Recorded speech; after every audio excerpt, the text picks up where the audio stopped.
টানা ৪ দিন ধরে থাইল্যান্ড কম্বোডিয়া সীমান্তে চলছে পাল্টাপাল্টি সংঘাত, বাড়ছে হতাহতের সংখ্যাও। দুই দেশের সংঘাতে ভোগান্তি পোহাতে হচ্ছে সীমান্তবর্তী বাসিন্দাদের।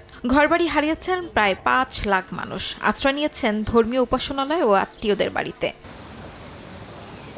এরই মধ্যেই পার্লামেন্ট ভেঙে দিলেন থাইল্যান্ডের প্রধানমন্ত্রী অনুতিন চার্নভিরাকুল। স্থানীয় সময় শুক্রবার সরকারি বাসভবনের সামনে সাংবাদিকদের সঙ্গে কথা বলেন অনুতিন। জানান, পার্লামেন্ট ভেঙে দেওয়ার সিদ্ধান্তে থাই কম্বোডিয়া সীমান্ত সংঘাতে কোনো প্রভাব পড়বে না। তিনি আরও বলেন, আগামী ৭ দিনের মধ্যেই দেশটিতে নতুন নির্বাচন অনুষ্ঠিত হবে।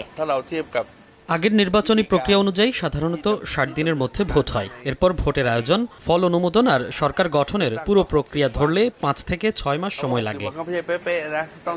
এদিকে সীমান্তে সংঘাত বাড়ায় উদ্বেগ বাড়ছে বাস্তুচ্যুত থাইদের মধ্যে। সুরিন প্রদেশের অস্থায়ী আশ্রয়কেন্দ্রে জড়ো হওয়া মানুষরা বলছেন, প্রধানমন্ত্রী না থাকায় যুদ্ধবিরতির মতো জরুরি সিদ্ধান্ত কে নেবে তা পরিষ্কার নয়।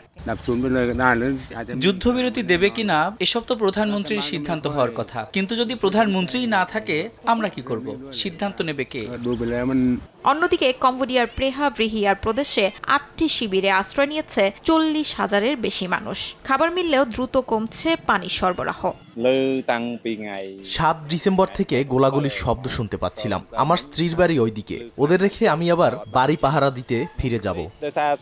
চলতি বছরের জুলাইও থাইল্যান্ড ও কম্বোডিয়ার মধ্যে সীমান্ত সংঘাত শুরু হয়েছিল। পরে মার্কিন প্রেসিডেন্ট ডোনাল্ড ট্রাম্প ও মালয়েশিয়ার প্রধানমন্ত্রী আনোয়ার ইব্রাহিমের মধ্যস্থতায় যুদ্ধবিরতি চুক্তি হয়। গত অক্টোবরে কুয়ালালামপুরে বর্ধিত যুদ্ধবিরতি চুক্তি স্বাক্ষরে উপস্থিত ছিলেন ট্রাম্প। চলমান সংঘাত নিয়ে মার্কিন প্রেসিডেন্টের সঙ্গে অনুতিন কথা বলবেন বলেও জানা গেছে। শিউলি রোজা, সময় সংবাদ।